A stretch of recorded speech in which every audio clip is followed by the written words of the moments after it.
অশোক বাটিকায় সীতা মা অত্যন্ত কষ্টের মধ্যে দিন কাটাতেন। চারদিকে রাক্ষসীরা পাহারা দিত, বারবার তাকে রাবণের প্রস্তাব গ্রহণ করতে চাপ দিত। কিন্তু মাতা সীতা ছিলেন অটল।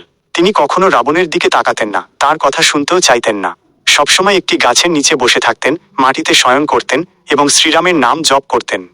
তিনি রাজকন্যা হয়েও রাজসুখ ত্যাগ করে সাধ্যির মতো জীবনযাপন করতেন। না অলংকার, না রাজকীয় পোশাক, সাধারণ বস্ত্রেই থাকতেন। তার একমাত্র আশা ছিল শ্রীরাম অবশ্যই তাকে উদ্ধার করতে আসবেন। এই অটুট বিশ্বাসই তাকে মানসিক শক্তি জুগিয়েছিল।